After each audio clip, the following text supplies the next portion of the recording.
Right. Hello, everybody. Welcome back to the RapChat podcast. Before we head into the podcast, I'm your host, Luke Dick. I'm Elias Eldridge. And I'm Sam Kenny. That's waiting for Sam. And if you're watching on YouTube, make sure to like, comment, and subscribe. If you're listening on Apple Podcasts, Spotify, wherever else you get your podcasts, make sure to leave us a rating and also leave us a review.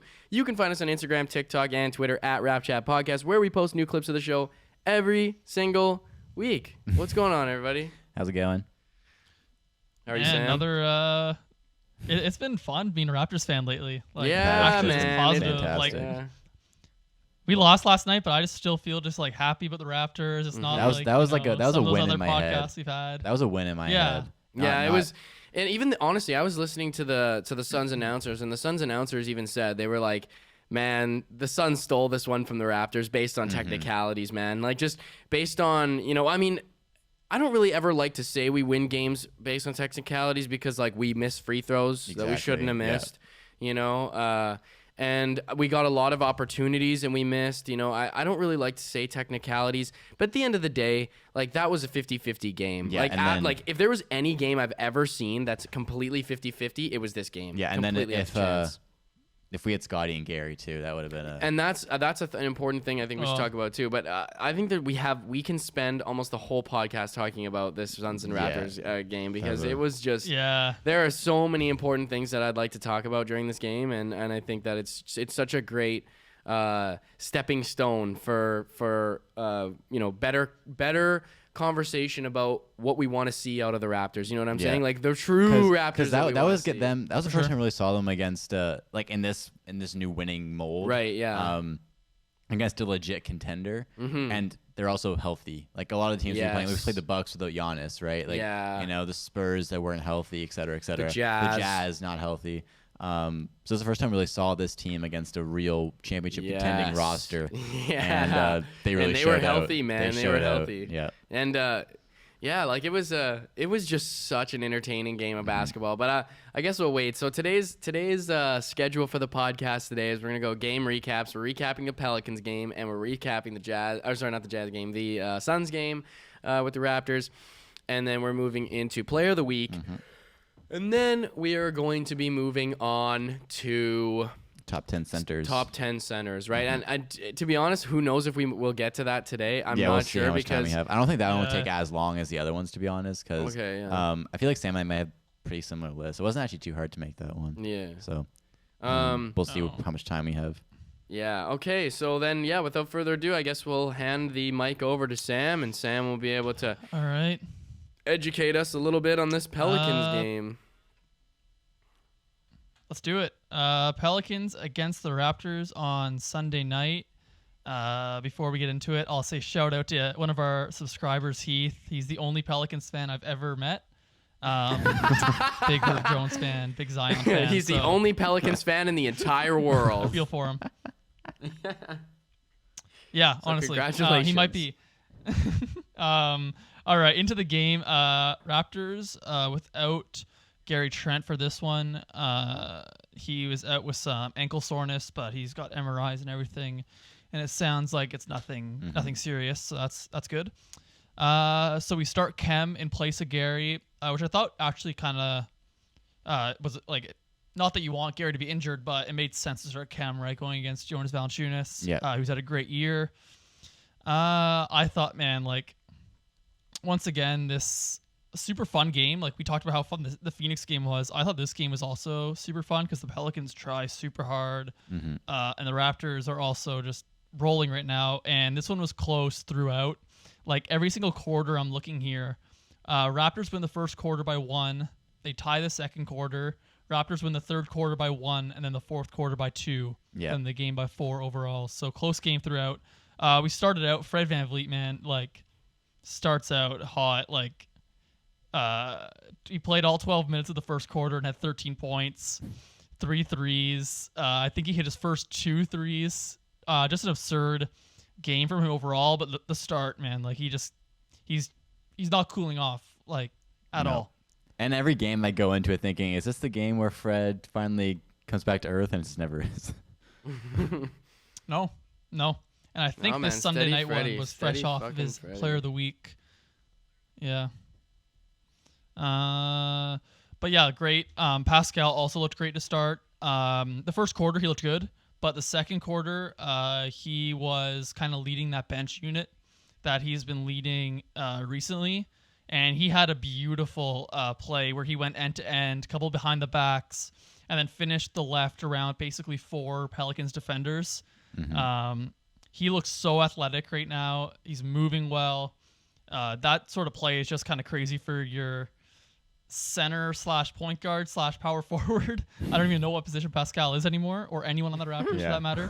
Yeah, fair enough. And isn't that the point, though? You know what I mean? That's the whole idea. It's kind of what the Warriors do also with Draymond's the lead guy, and everyone else just filling those roles. I love positionless basketball. Yeah, man. It's so like you can do so much with what seems like not a lot. Yeah, I feel like through a history, there's been just this set.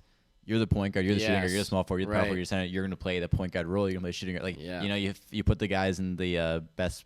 You make the guys the best position they can be with their skill set. Yes. And I think playing it as a whole 5-man unit rather than like a 1-by-1 unit is so much more innovative and so much more cool. You can do so much more with it. But yeah. Yeah, I find it much more useful to like separate players into roles almost rather than position. Like you got your ball handlers, your shooters, your screeners, your cutters. I find that because positions, like there's so many guys, right? What is Scotty Barnes? What's Pascal? Right, Siakam? exactly. If we want to see OG set a screen, like he can totally set a screen. Like who can't OG set a screen? And the guy's huge, You can trust those types of guys, like OG screening for Fred, OG screening for Gary. Like we got Scotty bringing the ball up the floor and also playing the middle of a 4-out-1 in. Mm-hmm, exactly, yeah. Another interesting one from the first half, not so much the second half, but the Raptors I thought was really interesting how they guarded Jonas Valanciunas, who's a guy who wants to bang down low, and they kind of did it with throwing length at him. So a lot of the times it was Boucher or Precious coming together, or Boucher and Kem, and they would kind of double him or just straight up use, like, say in Boucher's case, he just uses length and kind of force Valanciunas to hit a hook shot or something over top of him. And there were a bunch of different possessions in that first half where that really worked, where they were just, I think they kind of flustered him. I think he figured it out in the second half, but it was interesting, right? Because that's kind of one of our concerns going into the future is how they guard. I mean, I don't think you can actually guard Joel Embiid, but like, how do you guard some of these bigger guys in the post? Well, even DeAndre Ayton is a good example from the Suns. Yeah. Yep. Once they get the ball down there, that's what we can do. Yeah, yeah. And I think a guy like Boucher, he's giving up size, but his length just causes so many issues for these big men, especially if you're forcing them to make passes. His shot contesting, I think, is some of the best I've ever seen. Mm-hmm. He's been locked in, man. He had so many good deflections in this first half. Even another great play. The Raptors are really turning defense into offense with that Pascal and Scotty point guard group. Pascal, I think it was, had a steal that he kicked it up to Scotty, who threw it lob to Precious, and Pascal had a lob to Precious on one play, and I just think that's Masai Ujiri's vision, right? Pascal, Scotty, Precious, just running the floor, defensive stops, throwing lobs. It was pretty classic Raptors basketball. If you have 3 really fast and athletic 6'8" guys coming down the floor, there's no one who can stop that in a fast break. No. Guys who can all pass on the move, finish. Well, maybe not in Precious' case. He can finish when he dunks, though. Yeah, man. Really fun first half. The Raptors were only up 1, though. The Pelicans are staying in the game. Some of their guards were hitting from 3. Ingram had a decent first half, but guys like Jose Alvarado hit 2 threes, and Nikhil Alexander-Walker hit 1. Second half, just as tight, a little bit sloppier. I thought the refs in the third quarter let both teams just play super physical. There was one play where Precious had a block, but he totally bodied whoever he blocked. And there were a bunch of plays where Jose Alvarado was really getting into Fred. And I think Fred was maybe, hunting his shot a little bit, kind of maybe to prove him wrong in a way, right? Because Alvarado was right up into him. Because he's a fringe NBA player. That's what they're gonna do. But super physical. Second half here, Pascal's 3-point shot. Not in the Phoenix game, but in this Pelicans game, he hit 3 threes. Was 3 for 5 from 3. Hit 1 off the dribble. Hit a nice corner 3. Hit 1 off the catch from the top of the arc. Pretty. I don't know. Like he's not forcing the 3 at all. He's not relying he's definitely not forcing the 3. But if they're gonna leave him open, 3 for 5. Like totally. Jesus, you can't ask any more than that, right? No. Later on in the second half, I thought once again our third quarter, Fred did struggle a bit in the third, but it was Pascal that really kept us in it. He had 2 and 1s, a 3. In total, he had 13 points. Actually, all game, he got to the line like crazy. He finished 10 for 10 from the line.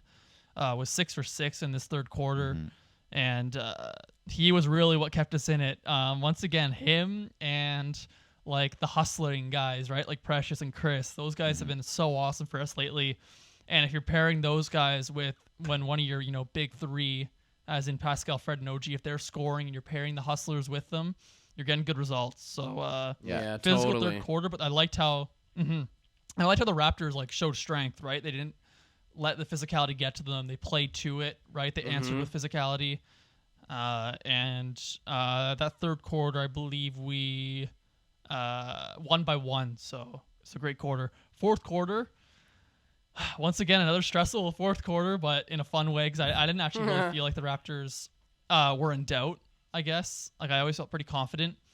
End of the fourth quarter, though, tie game. Raptors up 3.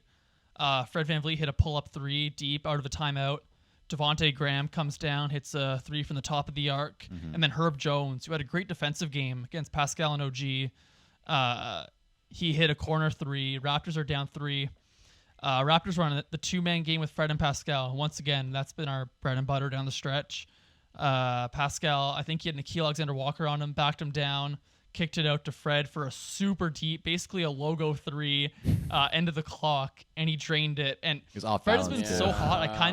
I kind of expected him to make it. Me too. Like, no, I honestly have no doubt. Anytime he shoots now, I'm just like, yeah, probably. Yeah. And then the Raptors are gonna stop. Pascal's pushing on the break, kicks it out to Fred. It looks like Fred might have a chance at a layup, but he dribbles it out, takes another 3. Raptors take the lead, and they didn't look back from there.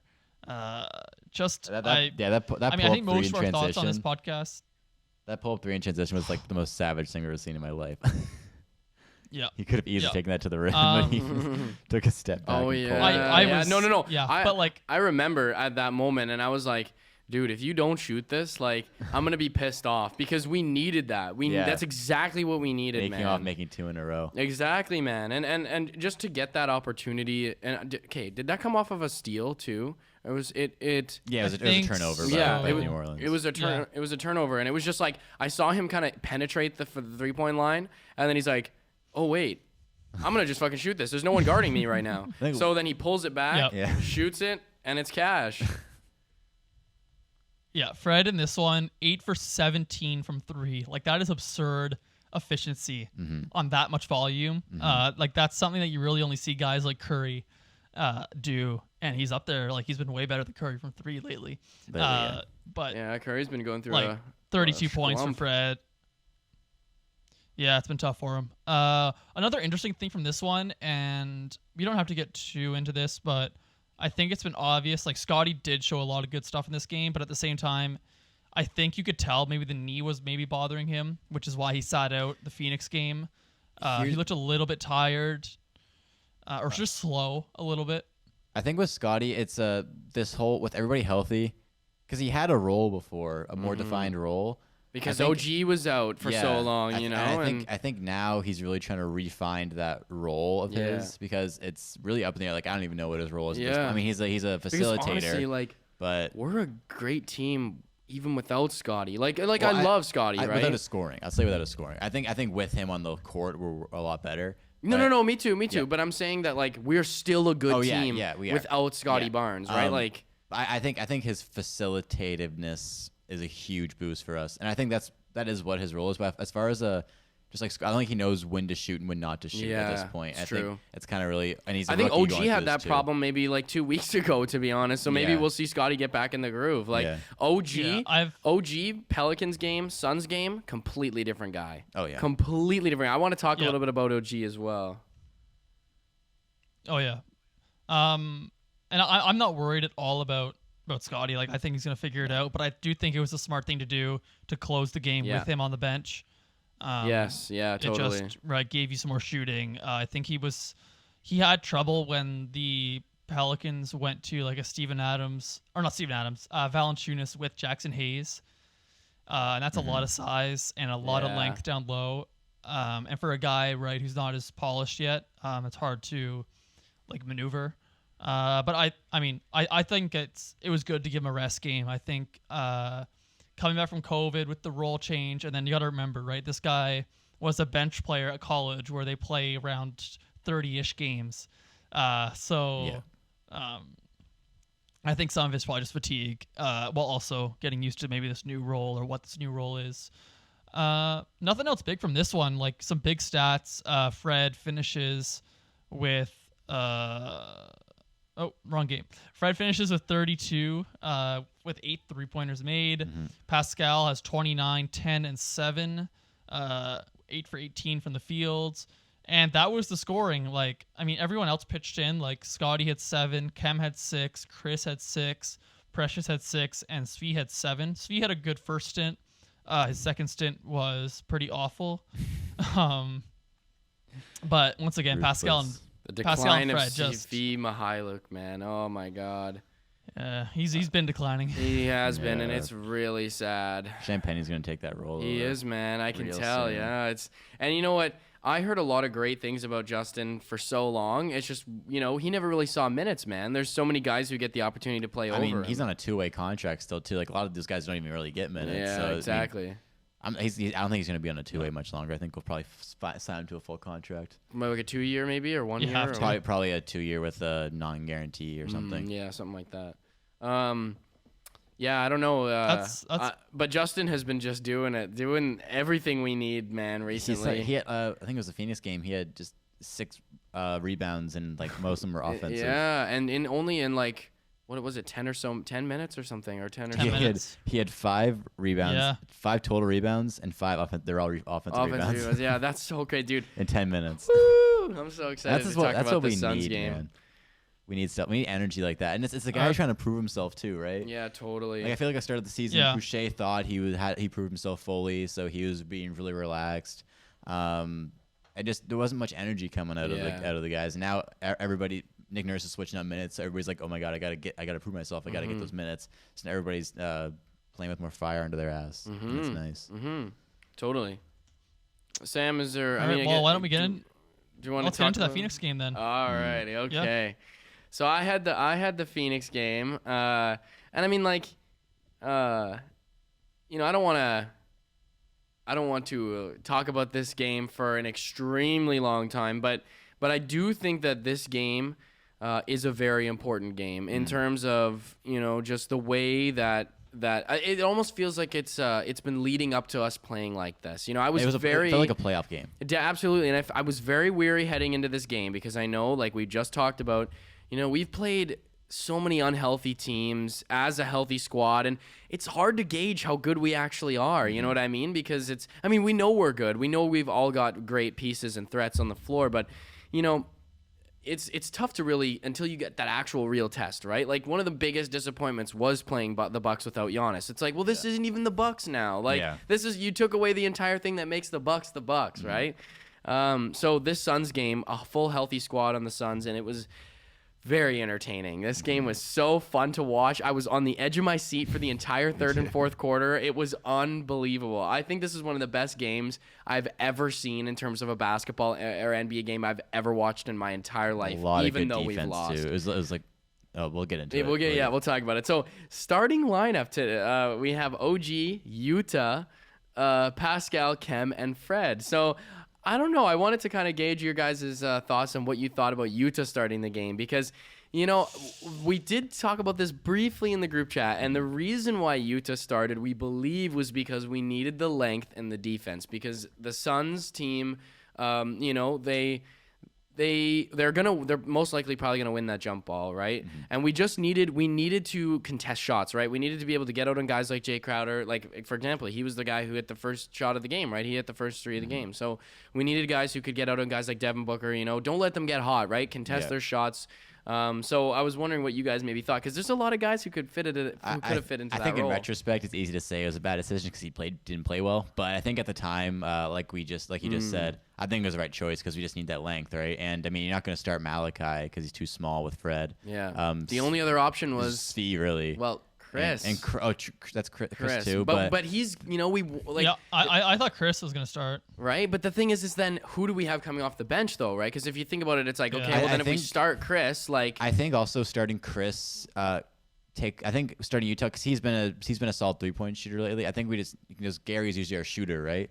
So I think having that another threat off the wing with OG is kind of the reason we started Utah because Chris isn't a threat on the perimeter from shooting. No, right now. Definitely not. Spacing the floor is helpful, yeah. Yeah, and I think because usually we start usually Kem isn't in our starting five either. So I think starting Kem, we already don't have a shooter, so we don't have two shooters or two of our guys aren't shooters on the floor right now, right? So I think starting Utah, that was the mentality there, where length plus perimeter shooting. So I think it was a good choice. Of course, like you said, I think it was a great point. In retrospect, maybe it wasn't the best decision to make, but at the time I was very pleased to see Utah starting, and I did think that I think the starting kind of gave him quite a bit of nervousness. I think so too. And you could tell because I think he was quite indecisive during the whole game. He wasn't playing like he usually does. Because I think they are expecting a lot out of him, and he's overthinking everything. He's like, gotta make the right choice. Well, and the thing is, it's my time to shine, kind of thing. To be honest, it's like Utah. We actually really, at least I wasn't expecting anything different than what you've been doing. Yeah, me neither. Right? I'm not starting you in this game. Like I'm pretending I'm Nick Nurse. Right? I'm not gonna start you in this game.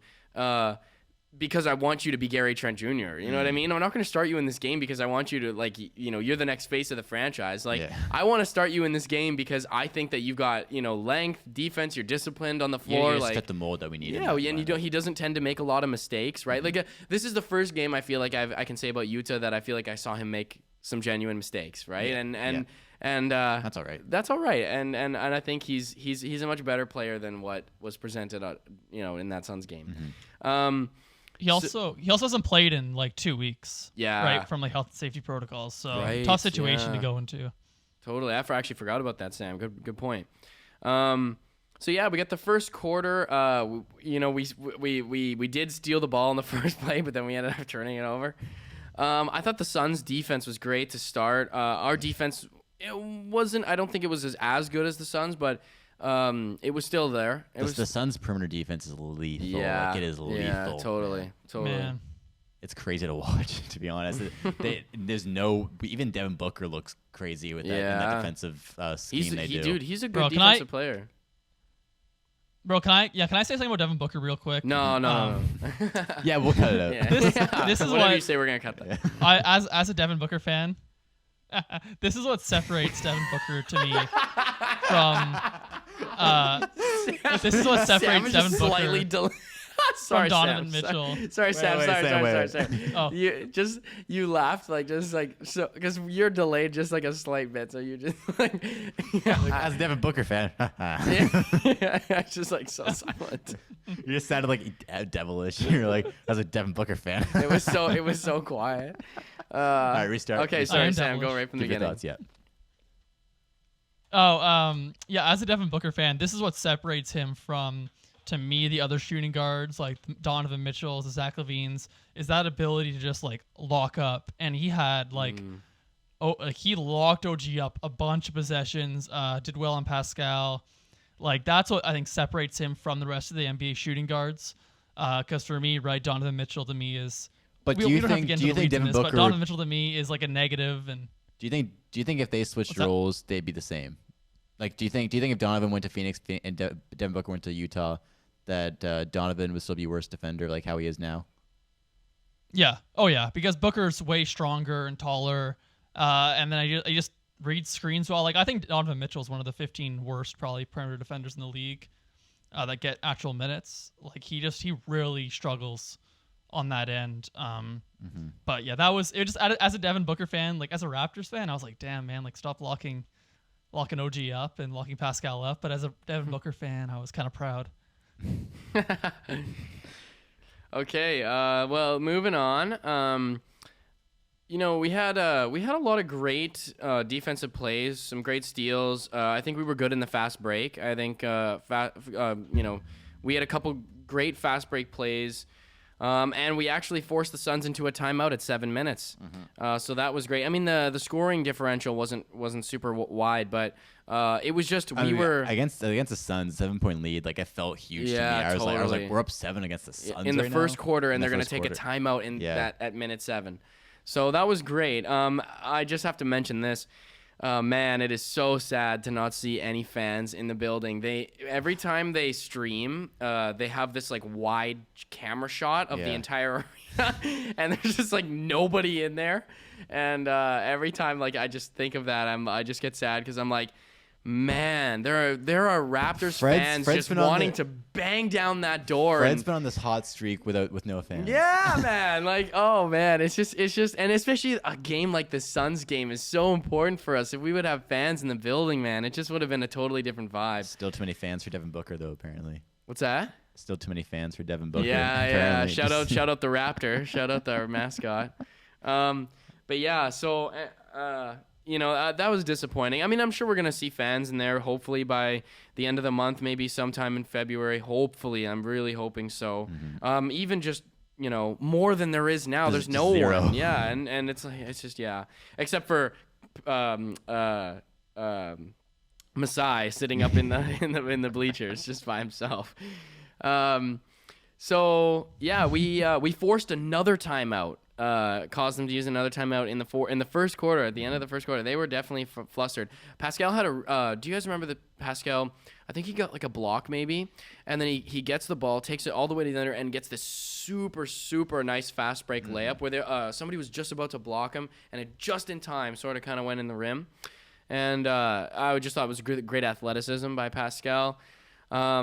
Precious, man. Do you guys remember that crazy drive Precious just like had out of absolutely nowhere? He kind of just like, they kind of left him on the perimeter and he just went right to the rim and just kind of did this super athletic move and got it up in the, and I was like, whew, holy crap. I just mentioned Fred was crazy because he kind of just was going off and he was shooting. It's hard to say more about Fred at this point. At this point, I'm Fred's just doing his thing. Yeah, he really is. Yeah. And like Fred VanVleet, how dare you only have 21 points? Yeah. Brutal.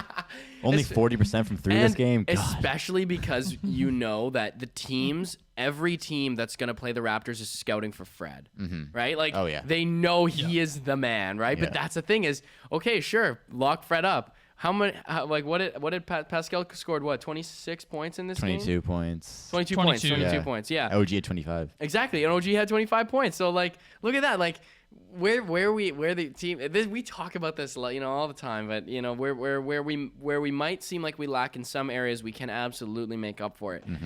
So I just wrote down that I thought that was one of the best first quarters of Raptors basketball I've ever seen. It was really good. Ever seen, and especially because I've been so disappointed in the past with how we've been playing, and even through our wins, I've got to say, like your 6-game winning streak, I can't tell you I've sat at my TV and been like, yes, this was a great win. I mean, we've had some bad first halves. Yeah, man. We let the Utah Jazz get away from us with one rotation player. Exactly, man. Like, it's just, I can't say that I've ever been completely satisfied watching any of these games. And it's so funny because the game that we ended up losing is the best game, one of the best games I've seen all season. Yeah. And it's so funny because it's so funny to just talk about this so excitedly, and at the same time, it's in the loss column. Yeah, and it's a loss. Yeah, we lost. So second quarter, we head in. We had Pascal absolutely bodying Mikal Bridges. Pascal drove in for to the free throw line sort of thing, and he just You know, he didn't really lower his shoulder. He lowered his body and just kind of put his shoulder into Mikal Bridges and knocked him right on the floor. Ended up scoring off of that, a layup, and there was no call. And I don't think there should have been a call, man. Like, he didn't lower his head or anything like that. And yeah, he just totally bodied the hell out of Mikal Bridges. Yeah. And he fell on the floor. Yeah.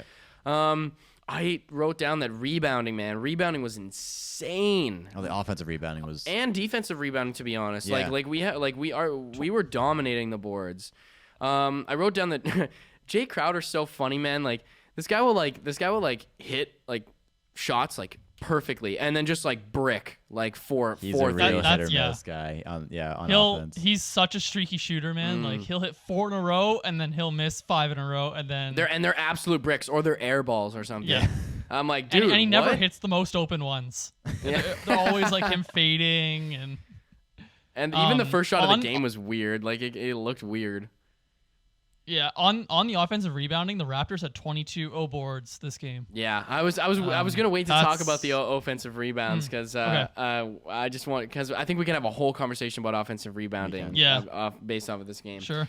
So I wrote down we weren't scoring a whole lot, and we were actually beating Phoenix by, I think, almost 10 points, 9 points or something like that. And they came back from that, and we just, honestly, man, it took them a while to come back on that to get to kind of start making up for our lead, because we were playing really great defense, but we just couldn't score on our offensive opportunities. I found that we weren't moving the ball as we should. You know, I think that we weren't really taking advantage of a lot of our open looks, and when we did, the guys were indecisive, nervous, and I think it's because they were like, holy shit, guys, we're beating the Suns by like 10 points right now. The Suns are really a closing out team also. It's like every 3 you take, you expect someone to come flying at you or just something. So I think when they're open, they're really overthinking. Yeah. They're like, someone's going to come, so I got to shoot like there's someone contesting me, right? Because the whole open shot and a contested shot are 2 different things, right? The way you shoot. Totally. So. Totally. And also, and that's where you miss Gary and Scotty, right? Those offensive droughts. Yeah. Totally. When you really had 3 guys giving you like consistent offense.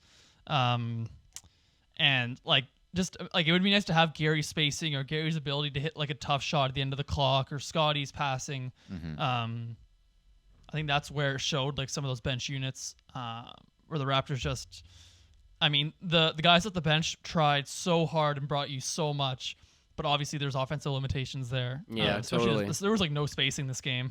Yeah. Like, we played 2 3-point shooters. Yeah. Now that was the tough part with Utah struggling, is that because we could have really used that spacing. That's true.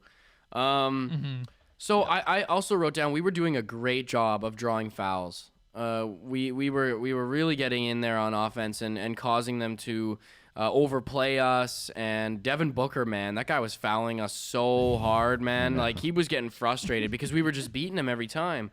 And so, but the thing was, we weren't shooting great from the free throw line. It was so fucking 15 for 25.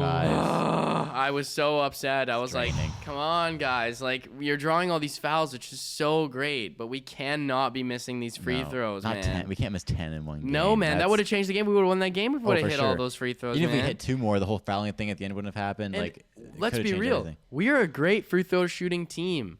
We are a great free. I think the guy who shot the best on the free throw line this game was Chris Boucher. Like, come on. Like, every time I listen to other commentators talk about Chris, they're like, ugh. Like, I even heard one of the commentators on this game was like, ugh. He actually made that like expression. When he took a jump shot? When he took a jump shot, he's like, that's fucking disgusting. All right. And I'm like, yo, like, and the thing is, dude, leave him alone. Put Chris at the free throw line. That guy was our best free throw shooter that night, man. Like, 5 for 8. Yeah, man. Like, he was great. Chris was great from the free throw line. He actually was, other than Kem Birch, like percentage wise. Kem was 2 for 2, but other than that, he was the best percentage wise. Yeah, 100%. So, we're otherwise, I'm confident in our free throw shooting. Otherwise, Pascal, he's a great free throw shooter. Did not shoot great from the free throw line. He's been real shaky the past like 2 weeks from the free throw line. He was good at the beginning of the game. He was 10 for 10 against the Pelicans. Yeah, and then 2 for 4 this game. But then like even the game before that, he missed like 3 or something like that. Like he's been on and off with him this season. I mentioned 3 for 6. Fred 3 for 5. Yeah, his percentage is down 10% from last year. The free throw line from 83 to 73. Damn. Yeah. But also we have to remember Pascal's whole season this season has been very weird. And last season, I mean, like he was I feel like there's contextual issues that maybe we can't, that the percentages don't really account for. I mentioned we're getting a lot of great looks. We did take a timeout because we're not scoring on our looks, and our defense is just okay. Our defense was holding us in that game, but it was not. We were doing a decent job, but it wasn't over the top, and Phoenix was missing shots too. Yeah, like Devin Booker especially missed a lot of shots. The thing that game. is like we were not scoring off of our rebounding, man. We rebounded the hell out of this game, but every time we get a rebound, we weren't scoring off our possessions, and that's what was frustrating me. And just before halftime, I got a mention Chris Boucher with the hustle plays, man. This guy comes in for rebounds, dunks the ball off of like he just flying in there, man. Like I think Chris Boucher is he's a ghost, man. Like he's so skinny. I think that when he turns when he turns to the side, maybe he's too thin that people can't see him. You know what I mean? Like a sheet of paper. Yeah, like a sheet of paper like or something. Stanley type thing. Yeah, 100%. Yeah, like he's just too skinny for people to notice him. So he just kind of slides through places. Like a little when you blow on paper and it goes like this, and it waves around like. That's or Chris Boucher reminds me of one of those things outside a car wash. That's those blow up. What do they say in Family Guy? The wavy inflatable arm flailing 2 men. Yeah, something like that. Those inflatable. That's Chris Boucher to me. I just said my hustle plays. Pascal had a crazy and one. He actually finished this free throw too, of a great pass from Fred at the end of the shot clock at 50 seconds left. Then we head into halftime. We got halftime. We are up 2 points. It's 46-48 for us. I just mentioned a couple things that I mentioned at halftime. I think this has been some of our best basketball all season. We're playing as a unit. Everything feels smooth. I think it's even better than all of our last 6 games, at least going into the half. At least for first half. Like we've had some very shitty first halves, Yeah. The last 6 games that we've won, aside from this one, we've won in the third and fourth quarter. For the most part. And we struggled to really translate those same skills into the first half. And I think I was just I almost wanted to cry at the end. I was just wow, this is just unbelievable. This was a whole new level, man. A whole new level. It was just cool seeing them actually. It felt like an actual playoff game, man. Yeah, it felt man. like we're actually competing. And it did. Because we've been so back and forth all season, and then there's been times where we'll take a lottery pick and all this kind of stuff, but just it looks like now this team actually wants to win basketball games and really can win basketball games. Totally. You know what I mean? And it's really exciting as a Raptors fan seeing this kind of stuff, especially as the team is so young too. We're still the team with the least NBA games played in the league, and we're top 15 or in the upper half of the teams in the NBA record-wise. Totally. Yeah, and it's exciting. It's very exciting, and I just love these moments, man, as Raptors fans, to just we see them do what we want, and it's finally this is what we've been talking about. This is the ideal playing style. Dude, we kept just to go to show how good defense was for both of these teams, man. Both of us finished under 100 points. Which was just crazy. Aside from the foul fluke baskets at the end of this game, we kept them 96 or 97 or something like that. That's great, man. That is the type of basketball we want to be playing. I think there was maybe 10 points scored for either side in the entire third quarter. By the end of the third quarter, I don't even think any of the points had reached in the 70s yet. Or maybe no. Yeah, Raptors 71. Yeah, something like that. You know what I'm saying? They didn't. I don't even know if they scored 10 points. I think it was 62. They scored 9.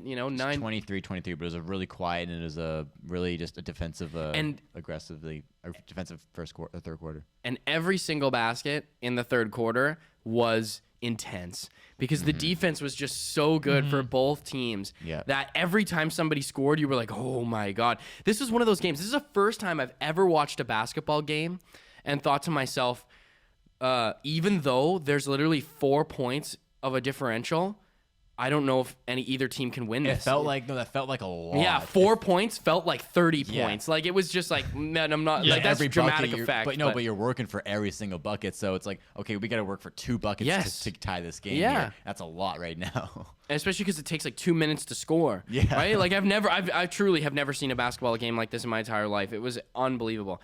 I also found OG looking much more confident.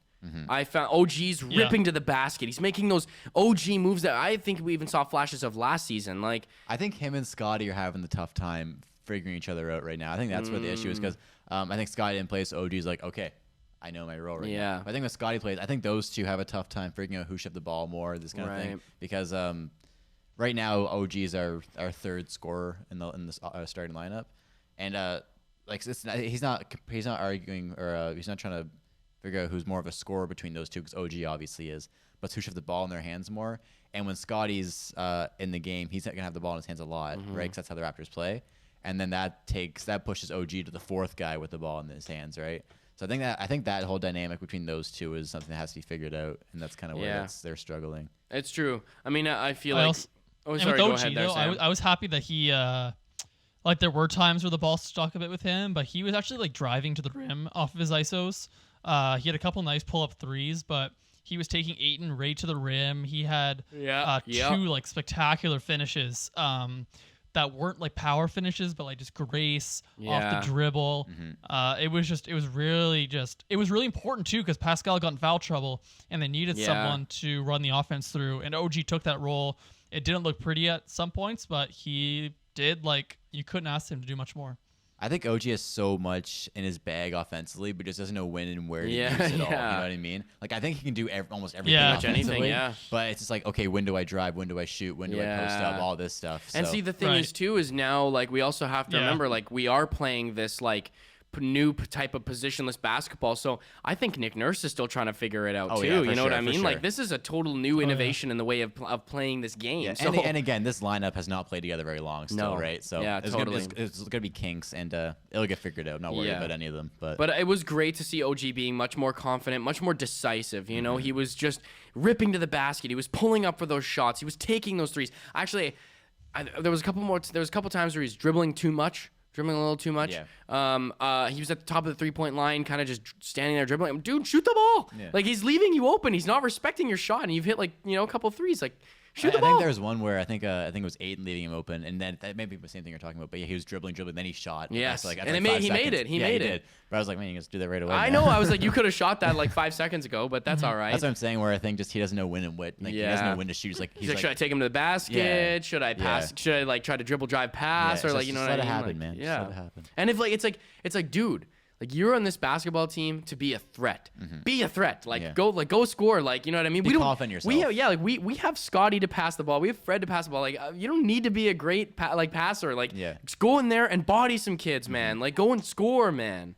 So third quarter, I got Fred comes out aggressive, draws an offensive foul right away.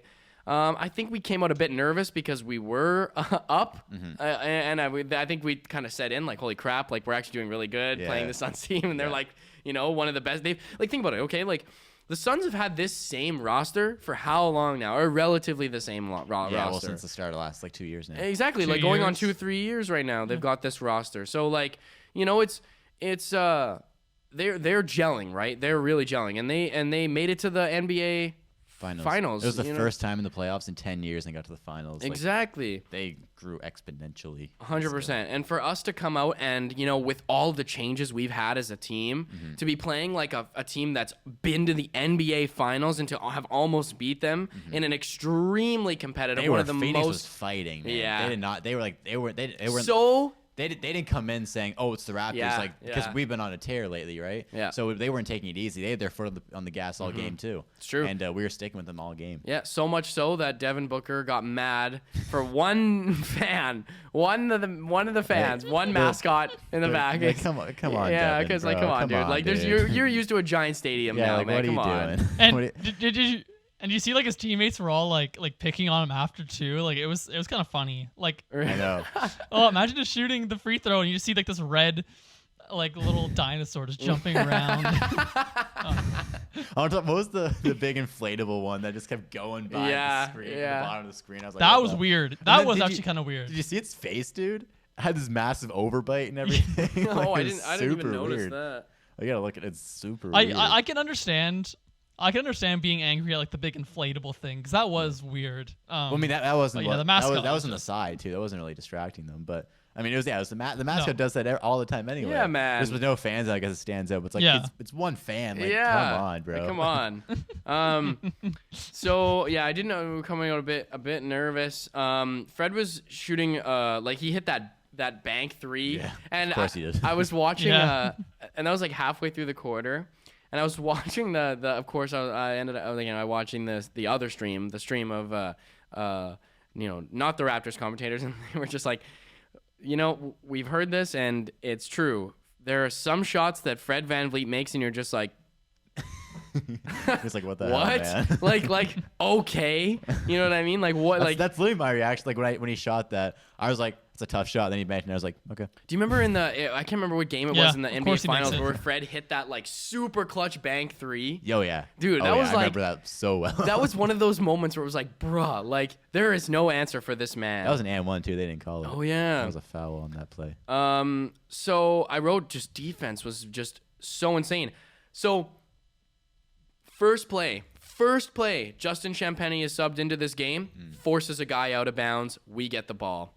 Amazing. And it was that the guy who wore the goggles. Jalen Smith. Yeah, Jalen Smith. Yeah. Oh, Jalen Smith. He forced him out of bounds, and I wish his value is going up so fast. He's been playing crazy the past few games. Damn. He's unrestricted though.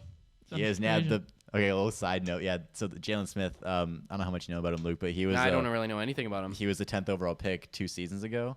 So high pick, right? And he was kind of an unexpected pick, but he's still like in the lottery area. Like I thought he was going to go 13.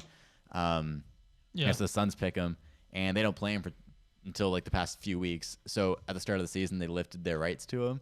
So instead of being a restricted free agent this offseason, oh my god, now he's unrestricted because they thought, oh, he's not doing anything, we'll just let him go. And now they had to play him. Balling. Now he's balling because of COVID. They started playing him, and he's been a beast. Yeah. Wow. 6'10". And they cheaped out, man. Like, that was just being cheap, right? That was being cheap, and like he looks like a 6'10". So annoying. He looks like a 6'10" wing playing out there. Like he just hits pull-up shots and everything. Yeah. And he's a shot blocker too. So yeah. Anyway, he played well. He played really well. Yeah, he did play well. It was frustrating sometimes watching him. Like, who the fuck is this guy? Who's this Chris Boucher looking guy? Yeah. I mean, I wish Chris Boucher was as big. But maybe he wouldn't be as thin. And then people see him. And stuff like people that. see him. Yeah, he'll be seen. He doesn't have his camouflage. Yeah, we have at the end, man. We just got so many guys drawing fouls, man, because we were in bonus, and we ended up getting to the free throw line for a lot of those. And OG was great from the free throw line. I'm pretty sure, from what I can remember. You want to check that for me? I think he only 3 for 6. Yeah. Oh, 3 for 6. 50%. Yeah. Yeah. So, it was near the end of the game. Yeah. Okay. Yeah. So at this point in the game, near the end of the third quarter, Chris has 11 rebounds. 11 rebounds. I was struck. I was just doesn't like, stop there. No, it doesn't. Absolutely doesn't. So then we have to end the quarter. We got a huge dunk, and Pascal hitting a very important shot for us, and then we steal the ball to end the quarter. So that was great. What a game, dude. Dude, so good, so good. So fourth quarter, Justin doing a great job again, just forcing guys out of bounds. Man, it was so awesome. And then we ended up forcing a Phoenix timeout. Do you guys remember that possession in the fourth quarter? We had 4 or 5 offensive rebounds in a row. Yeah, that was near pretty the much end, wasn't it? Almost all of them by either Justin Champagnie or Chris Boucher. Unbelievable. We didn't end up scoring off of it. And go for it, Sam. Go for it. And with Justin Champagnie, it's such a weird skill to be elite at for a guy who's not that big for his position, quite small actually, and not super athletic. Like.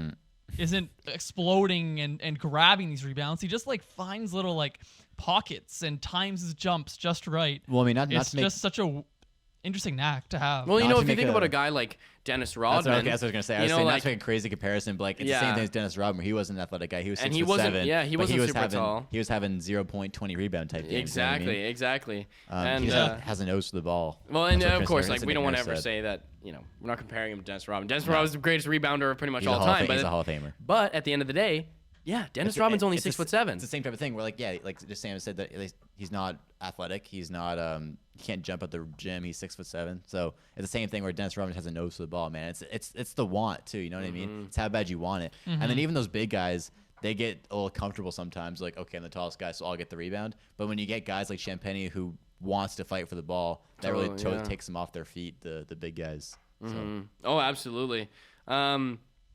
So then we had Justin tip in a very important ball. That was, I think we've seen Justin do that maybe one other time too, where he just tips in those balls. And it was a game winner that didn't count. Yeah. Oh yeah.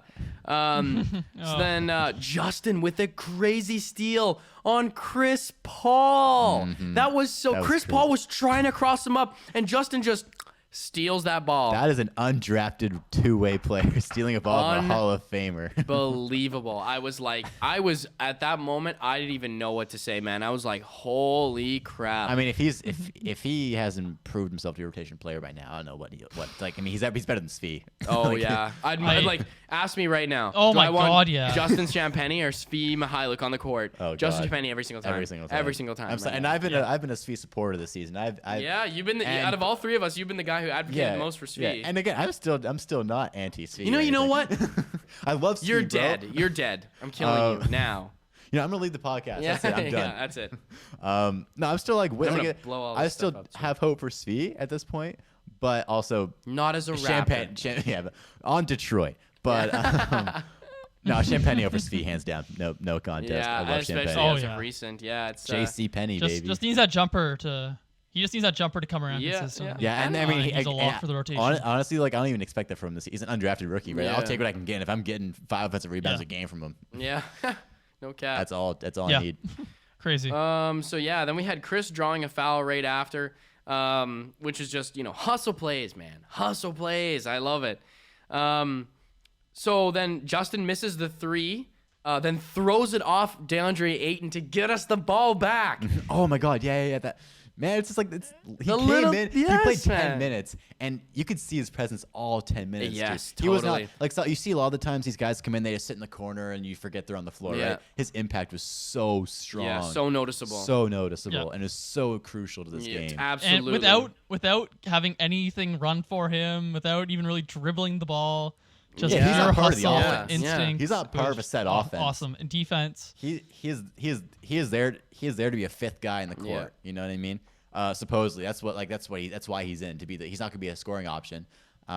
So doing all these little side things, that's what he needs to do, man. That's how guys like him get minutes and become NBA players, right? You take these opportunities and you just be a positive impact. You don't try to do too much. You just come in, you make the right play, and then that's how you start getting rotation minutes and you build off that, right? Yeah, totally. So once Champagnie starts getting real rotation minutes, that's when he'll start to become a better shooter. That's when you get more confidence in his scoring ability, et cetera, et cetera. And I still think he could benefit from more time, in summer league and the G League. I think that he would. He's playing a lot in the G League right now too. Yeah, with Banton and Bonga. Yeah, I think that he just that is helping him. And there's no way it wouldn't. Yeah. Then we had we took a good timeout. Then we had OG hitting a big three for us to get us to 89-88. And I know we didn't want to be as specific with the game recaps, but this is a different type of game. Yeah, game. This was just so intense. A lot of crucial plays in this one. For sure. So then Devin Booker, man, with just a bad foul on OG. Do you guys remember? So OG rips the ball down. And he actually fouled them bad twice. So was that when they were chasing the ball and then? No, that's a different time. So OG, we have the ball on offense. Devin's guarding OG, and he's at baseline, right? So baseline heading towards the basket, and so OG kind of squares up to the basket, and just he just beat him. He's just stronger than him, faster than him, and just beat him off the dribble. Yeah. And Devin whipped his arm around, fouled him. Just a bad foul. Dude, it's You know what I'm saying? Like that is a bad foul. You didn't foul him on the shot, and now you fouled him on, and he gets continuation off of that. You know what I mean? Okay, real quick. Let me because Sam gave his opinion on Devin Booker. I want to give my opinion on Devin Booker really quick. I think Devin Booker. I don't think he has the strongest basketball mentality, especially compared to Donovan Mitchell. I think Donovan Mitchell is such a. If you want to compare to Kobe, I think Donovan has that more mom mentality than Booker does, in my opinion. I think Booker is a relatively. But Kobe played defense though.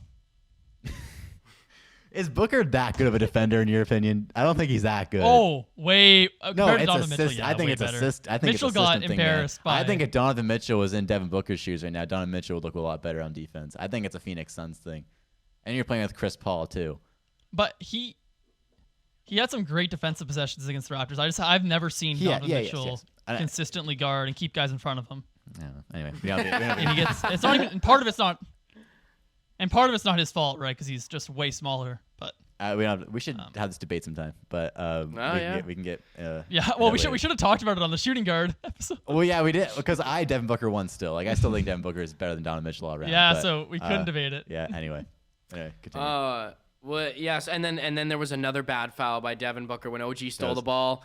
And Devin Booker complaining about that. That was he literally he rapped, him, bro. And he totally raps. It was so funny because the Phoenix announcers, they were like, I don't see a foul there. I don't see that foul. And then shut up. And then they challenged they switched the camera angle. So this announcer saw, and immediately they were like, oh yeah, that's his arm. They fouled him. And then Phoenix and then they challenged the Phoenix. But I actually said, and I told you this in the group chat, I think that they challenged the call to get a timeout. I don't think that they challenged that call in any real. Well, and also Booker. That was Booker's fifth foul. Yeah. So they're like, okay, we can have this challenge. Let's use it and try and keep Devin Booker in the game as long as we can. Yeah, and you know what? To be honest, like some NBA coaches will say that's smart. Some NBA and coaches won't, because it was a very tight game, and that challenge could have been used down the stretch, for a much more important play. That was pretty close. I mean, I thought it was understandable. Like I was like, yeah, that makes sense.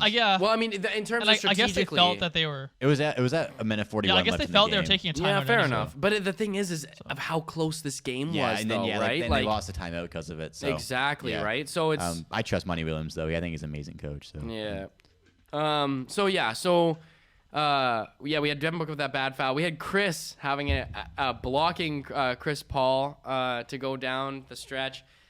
And which is just great because guys like Chris, it's so cool to see him block a guy like Chris Paul, who's literally he's known for and well, maybe not as much anymore because he's just so much older, but throughout the years for being one of those guys that is just so good at creating his own shot and being able to get to his spots and knowing his game so well. He's deadly. And for Chris to be able to block him like that was awesome. So.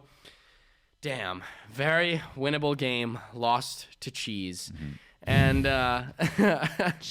cheese. So the only reason why I say this is because this game truly could have gone 50-50. I just imagine if we did win this game. Yeah, I was just sitting on, I was sitting on the edge of my seat on the couch, and I'm like, dude, if we straight up win this game, that will be unbelievable. Like I still feel like in my mind, I feel like we won this game. I still feel like media isn't talking about the Raptors. And it's just like, this is going to be any other game to American media because they're going to be like, yeah, Phoenix beat the Raptors. Of course they did. Yeah. Because they've been watching us. Yes, and then it's just man. like, that would have literally just solidified us. Dude, I don't really care too much about the media not talking about us. No, yeah. It's been like that forever. And it's going to happen. You know what I'm saying? Like, they can't ignore us when we're going to be this good. Yeah. Like, if we can keep improving playing from this jumping off, like I honestly think this game is a jumping off point. I think we've got a vendetta now. I think we understood our roles. We understand what's going on. You think that old losing Raptors team from the start of the season is out the I think window? we're at a new place. I think this Phoenix Suns game really sent us off, and we're gonna see. We'll see on Friday when we play Detroit, because this could easily go back to. Yes, I think that if this Detroit game is a true test. If we perform and totally destroy Detroit, that will be the nail in the coffin for me in terms of being able to be like the Suns game being a launching point. Yeah, like you saw the Bulls just destroyed the Pistons, and that's because they have that identity now. Like they are elite. They're an elite team in the NBA. Totally. And I think for us to really solidify ourselves, we got to go out there and we got to destroy the Pistons. Totally. What are you gonna say, Sam? Sam's barely been able to talk this whole time. What are you gonna say, Sam? Oh, I'm way behind. I said that like a minute. I said something like a minute ago. You got like mad delay. Yeah, I think I'm really delayed. I guess to the Pistons point, Cade Cunningham has been really good recently, but so it's it doesn't really matter. They've got no one else. Yeah. Van Vliet, OG. Yeah. But like anyone. So I just hope Scotty and Gary are good to go. At 141 with 141 left in this Suns game, the score was 89-88. Yeah. And then after that, 11 free throws were shot before the end of the game. Wow. And see, that's what I mean. It's like okay, and that is teams fouling each other to get possession of the ball, right? Mm-hmm. And like, yes, that is a very common thing you'll see in basketball. However, I don't really think that those particular plays reflect actual basketball being played, right? Because there is no set. That was just the Suns had that little lead that they can do that with, right? Like, I mean, for a second, I thought the ghost of Sam just moved the chair. I was like, oh shit. It's like just starts floating. Starts floating. I was about to say. For those just listening, the chair that Sam usually sits in Elias moved it with his foot, and I was like, thought it was the ghost of Sam. But anyways, okay, move on. How do you know I'm not there? Yeah, maybe Sam is there. Maybe he's like he's got like one of those like mind channeling things, a voodoo doll type thing. Like he's fucking moving it around here in Halifax. He's an empath. Me, an empath, sensing we're talking about the Raptors game. I was just gonna say that. Just Phoenix were in the right position where they could just foul us into the game. But as far as real non-free throw shooting basketball goes, it was like back and forth the entire game. Man. And then, they just got Chris Paul had that. It was Chris Paul's mid-range, that turn-up mid-range that put them up 3. That was really the nail in the coffin for them. Because after that, it was just a foul game. And I think one of the reasons why we had so much trouble, I think our offense down the very end of the stretch, I think it was decent actually for the most of the fourth quarter, but down the stretch, we just got flustered. I think we just got nervous, man. The time was running out. They had scored a couple baskets, and like we said before, they had a 4-point lead. In this game, this 4-point lead literally felt like 10, 15 points. Yeah. I was like, dude, I can't believe I was actually thinking that to myself sitting on the couch. I was like, dude, I can't believe I'm watching a game this close and yet it feels so far away. Like, actually, I also, if I can add one thing. Yep. I think the Suns also kind of realized down the stretch they really only had to guard 3 Raptors. Mm-hmm. Yeah. And they really and I think also the top 3 guys were also getting a bit tired. Like they were carrying every single possession, every single action they initiated. So I think like when Khem Birch was on, they didn't even think about Khem Birch. No. Rightfully so. And so I think that, I mean, the Suns have a great deep. Like the Suns are the best clutch team in the league. Yeah. So they But they were frustrated, man. They were really frustrated this game. Oh, totally. I mean, totally. The rebounding really took them off guard, I think. Totally. No, man, Chris Paul is just so good. Like that's he's a guy you want so on your team. He's 37. I feel like everyone talks about LeBron. No one's talking about Chris Paul. No one's talking about Chris Paul as a 37-year-old. Like he is elite, dude. Yeah, he is still really good. And just sorry to my free throw point earlier. I said 12 free throws in the last minute 41. It was actually 10 free throws in the last 6 seconds. Wow. Were shot. That's this, man. And this is kind of talked about sometimes. It's that the NBA loses casual viewership. It's because of things like this. Like people hate watching free throws. Yeah. Casual fans. So anyway. I do want to say though, I want to make a larger point with this. Pascal, 5 fouls. We're just beginning the 4th. So we gotta sub him out, man. Pascal was very reluctant to leave the court. We needed him down the stretch, but we sub in. And you had to OG sub him Anunoby. out. You can't risk that. Yeah. Mm-hmm. No. So we sub in OG Anunoby, and I think to myself, who finished the game with 25 points more than Pascal finished with? I do want to say this. There are a lot of teams in the NBA where when one of their key guys, such as a guy like Pascal, is in foul trouble, they have to sub in a role player. They have nobody to sub in who is an a central piece of the team. But the Raptors, we have so many offensive threats that we are able to sub in a guy like OG. And I'm thinking to myself, when we're in those types of situations, think about the finals, think about the playoffs. Like we don't have to settle for subbing in a guy who is subpar to the baseline of our elite main group.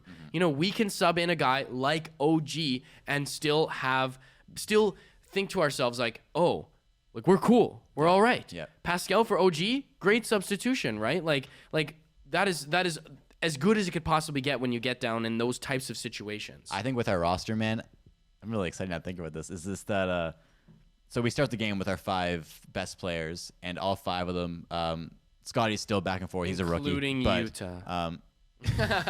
No, sorry, Utah. I'm not including you in this. So we have these 5 guys who are elite, are healthy starting 5. We always sub Scotty out 5 minutes, then we put in Kem Birch. And then after that, there's always, for the most part, one of our starting 5 guys is on the bench. And then we're always just refreshing fresh legs, right? So we always have, and for the most part, a lot of our guys have been really consistent all season. So we always have a fresh-legged guy who can be a 20-point-per-game scorer coming into the game. Yeah. Gary gets rested up, comes in, and he can drop 20. OG's Yes, rested man. up. So when that comes to the finals, and then the guys who are coming up the bench right now all just bring pure energy. Totally. And just no egos. So defense. Defense. So they get an offensive rebound, and they'll kick it to Fred or Gary, whoever is the 20-point scorer. So I think we have these roles of these 4 or 5 guys who can get you 20, and everybody else is helping them get that 20. And that is so hard to guard, man. Yeah, because I'm and thinking it's so rare because you have, if we look at Phoenix, Phoenix championship team, but Devin Booker and Chris Paul are your scorers. Yeah. Mikal Bridges isn't the same way. He's a supplementary scorer. Yeah, he's a I guess that's another word I'm trying to think of.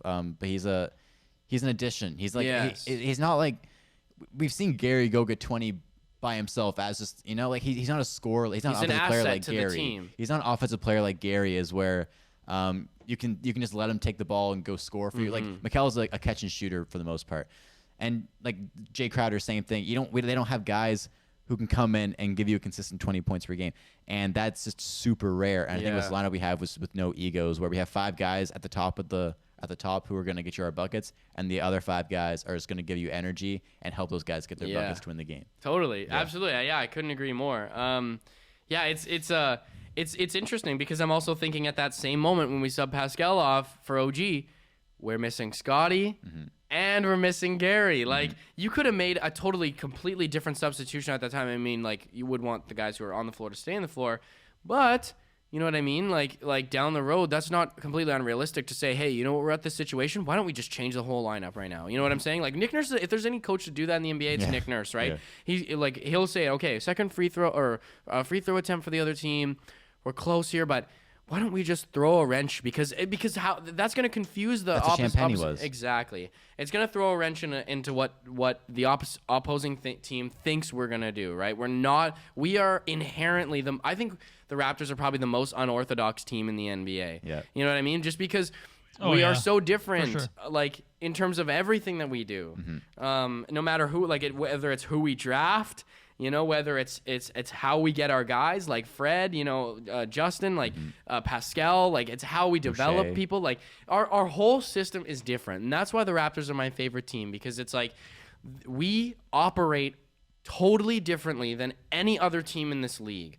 And we do that we put our stamp on basketball. We say, this is Raptors basketball. This is the way we play. This is the way Canada plays basketball. You know what I'm saying? Like, and man, to a lot of people who are like other Hawks fans, or like who just follow the system. Man. You're bad. You get young pieces. You move up. You trade them away for better players. The Bulls, another example.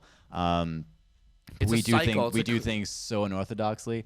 And to quote Kanye West, name one genius who ain't crazy. Yeah, exactly. Right? I don't think there's many geniuses in the Raptors front office. The Raptors look crazy. Are you calling Masai crazy? What? Are you calling Masai crazy? I'm calling our team crazy to the like everybody else looks at us and yeah, saying, what are they doing? I'm calling our team crazy. I'm calling Masai crazy. I'm calling the fans crazy. But name one genius who ain't crazy. Yeah, I'm calling everybody crazy, man. Like, look at the Jurassic Park. What's crazier than Jurassic Park? Yeah. Like, we are the craziest team, and it's just it's these like the things that Nick Nurse and Masai are doing. They're so unorthodox, but they're so unorthodox. It's like they're working. Yes. They're gonna find a way to make them work. Yes. You know. Yeah.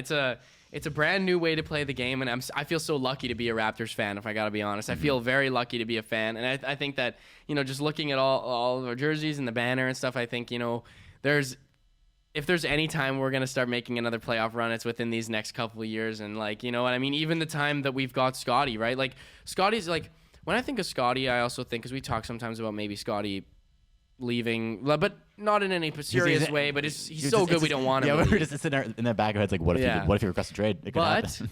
But the energy that I get from Scotty is the same energy I get from Giannis, right? I don't really think he has any intention of leaving. I think he trusts, knock on wood, but I think he trusts Masai. I think he trusts Nick. I think he knows that we just won a championship. He sees the development. He can tell we're different, right? I think Gary likes Toronto too. I think Gary likes Toronto for the same reason, because, they got him because they bet on him, right? Mm-hmm. They bet on these types of guys.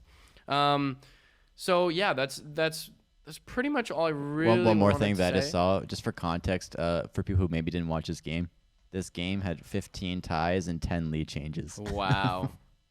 15 ties. That's crazy. Just back and forth. Yeah. It had the same atmosphere to me as that playoff series against the Sixers, where it was just like gritty, weird lineups, great defense. It had that kind of intensity to it. It was fun. Like, I kind of forgot that we lost, because it just felt me too like a very positive game. I came out of that game with a positive attitude, and usually after losses, I'm just thinking, oh, this is what we could have done to change it. I think we put our best foot forward. We did what we could. Nothing we couldn't do anything more really, except make free throws. But it is what it is. Yeah, I got to agree. By the way, also, happy birthday, Chris! Happy belated birthday! Yeah. His birthday was yesterday. Oh yeah, I've got a birthday present for Chris coming up here. Just like moons the camera, shows his ass. I got a birthday present for you right here, Chris. His ass.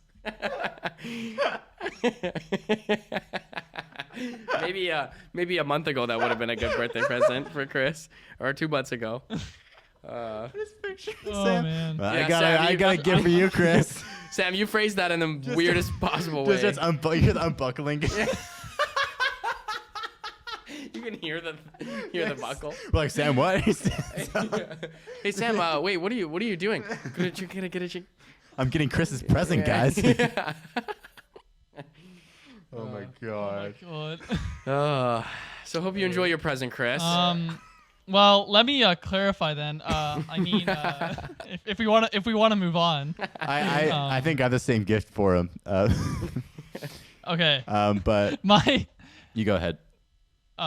Okay, so I guess if we're moving on to player of the week, my player of the week, I was gonna give it to Pascal, but we gave him so much praise the last few weeks, and like, what more needs to be said about him? He's been awesome. But I mean, we've said it all. My player of the week is Chris Boucher. Yeah. Numbers. I mean, this last game against the Suns, he had the 16 rebounds. But it's just the hustle. Yeah. He's diving on the floor for every loose ball. He's like, if he's not getting the offensive rebound, he's like tipping it and causing the team to reset. He's rotating on defense. He's rebounding on defense. He's blocking shots. Like, he's the only doing thing the things isn't working for him is a 3-point shot, but it doesn't matter. He's doing the things the box score aren't showing. Yeah. I gotta second that and say that my player of the week is also Chris Boucher. I was gonna say Pascal. Hey. I'm just looking at the numbers here. I mean, even though Chris is like okay, so let's even take this New Orleans Pelicans game. Okay, Chris finished that game with 8 rebounds. 4 of them offensive rebounds. Half of them were offensive rebounds. One of them was a really clutch one near the end there. Yep. And again, so we and like with how well Chris Boucher played in the Suns game, he finished with a -3.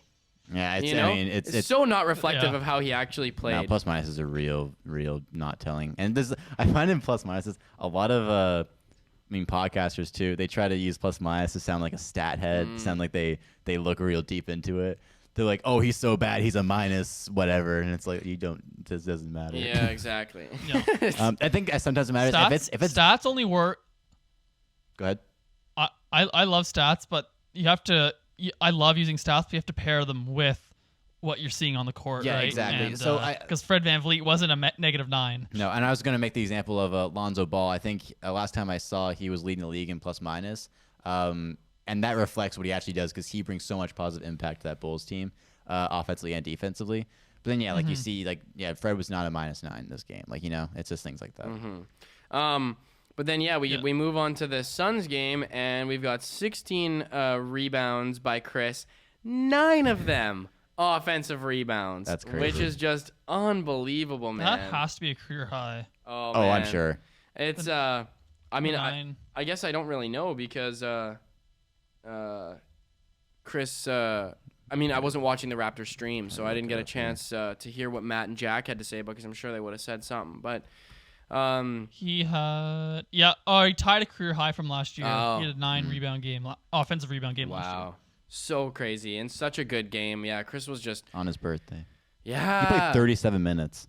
Wow, good for him, man. It's nice to see Chris doing the things that we like. We harped at the start of the season. He made a total U-turn because at the start of the season we wanted him to do this stuff. At the start of the season he was playing. He was crazy pull-ups and man. Can you remember how bad he was? Yo, so bad. He was so bad. Dude, we were talking about giving him away, and now we're like, wait, do we actually want to now I'm like, no, we need him. We need him. Bring him back. Bring him back. I think this season's been a huge lesson for him too. Is that, look, man, you're gonna play selfishly. You're not gonna play. Yeah. And then if you want to contribute, you'll play 37 minutes against a championship team. Yeah, right? man. So it really just goes to show a team that you could see in the championship in some future times to come. I don't want to put a date or anything specific on that, but we'll just leave it at that. The Suns are a championship contending team. I think they will be for the next little while. Absolutely. To be honest. I don't see Chris Paul slowing down, which is crazy to me. And if he does, we know that the Suns are a smart. They're gonna try to find something to replace Chris Paul eventually, right? So yeah, it's yeah. Oh. And my player of the week also Chris Boucher. Really? Yeah. Oh yeah. Okay. Man, he's because I totally would have expected Pascal too, because I was gonna pick Pascal as well. Yeah. Shout out to Pascal. Let's give some honorable mention maybe to Pascal, because I do want to talk a little bit about his stats in the last two games. I just want to say about Boucher is seriously, man, the U-turn is unbelievable. Like the mid-season he started out playing quite a bit. You saw his minutes diminish until he wasn't playing at all for a couple games, and then I think it was when the injuries started and COVID started. Nurse gave him heavy minutes, and he really turned it around. And he's staying like that. And I was nervous that these minutes are going to get to his head. They really haven't, and he's really showing his maturity. Totally, man. And totally. 13 and 16 is in 3 blocks is huge. Oh huge. My God, it's crucial. And it's Chris. Without Chris Boucher, we didn't win this game. And he's like 100 pounds. I'm sorry. Without Chris Boucher, we didn't come close to winning this game. And he's See, I'm already thinking we won this game. Like, come on. I can't believe I've been this excited over losing a game. Also, I want to give a little shout out to Justin Champagnie. Totally. He's improving himself. Just 10 minutes. Yeah, in 10 minutes, dude, 5 offensive rebounds. Like, that's huge. He's earning his minutes. Awesome. Absolutely. He was awesome. Yeah. So I do want to briefly just talk about Pascal because we don't want to leave him out, because Pascal is elite. He is an elite NBA player. For a real player of the week, it's probably Pascal. Yeah. But we all have to give our love to Chris Boucher because he has been outstanding. Totally.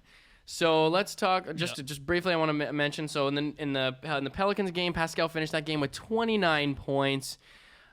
He had 10 total rebounds, 2 of them offensive, 8 defensive, which is great. We had 7 assists.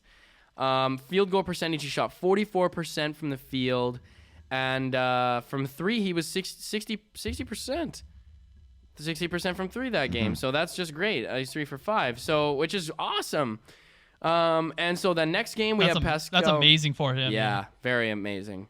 Next game we have Pascal scoring 22 points.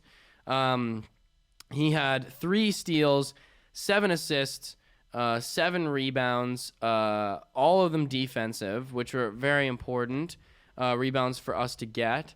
From the field, he shot 43%, and he was 0 for 5 from 3, which is okay because we had other guys making threes, but still, about 44%, pretty much the same what he shot the game before. And yeah, he is performing at such an elite level at the place that we hoped to see Pascal. Like I think so he's only averaging like 20 points per game, which is just 2 points per game under what he was scoring, I'm pretty sure, in his All-Star year. Mm-hmm. But I really don't think that points per game really reflects Pascal's true game, because man, like, he was out and he had to integrate himself back in the team. There's so much circumstantial stuff that goes into those numbers, right? And I think if you give Pascal the way he's playing now and start him off the season this way, it's doing just as good, if not better, than his All-Star year. I think this is the best basketball he's played in his career. Yeah, I totally this agree. last for sure, almost like 20 games at this point. He's been our best playmaker game in, game out. Maybe you could argue that. And Fred's been our number 1 scoring option, but Pascal is like taking over for stretches. Yeah, 33 points against the Bucks, man. Off the ball. And the defense is great. So he's awesome. I have a Pascal stat that I just figured out here. I just did some quick calculations. Sure. Pre going out with COVID against Golden State and Cleveland, Pascal was averaging 3.7 assists per game. Since returning, he's averaged 6.5 assists per game. Wow. So that has been a huge part of his game, and it has been consistent. And it's looking like, even going back to the Milwaukee game, 33, 6, and 6 is insane for him on efficient shooting too. Again, him as well. He especially compared to last season, he has been a huge plus for this team. Mm-hmm. Huge plus. Mm-hmm. Okay, well, how much time do we have? We're basically out of time. Okay, so we're out of time. So we'll do the list on Sunday. Yeah, we'll do the list on the next episode. So, is there anything else anyone wanted to mention before we leave? We gotta do some looking ahead real quick. Oh yeah. Well, quick looking ahead, I guess. We have a 3-day or 2-day break. Sorry. Friday we've got the Pistons in Detroit, and then back to back we're back in Milwaukee. Saturday night. Hopefully Giannis plays that one. I think those should be that Detroit game. Hopefully we get a big win against Detroit. Yeah, like we mentioned earlier, I really want to see us just take it to the Pistons and just prove like, we're legit. Yeah, and I do too. Another game like the Phoenix game against the Bucks would hopefully a different outcome, but that would be huge for us. Just keeping this consistent. Yeah, I just want to keep this up. Yeah, me too. Me too. That's what I hope for. Okay.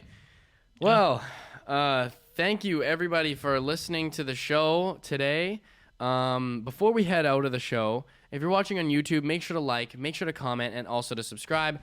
If you're listening on Apple Podcasts, Spotify, wherever else you get your podcast, please make sure to leave us a rating and also leave us a review.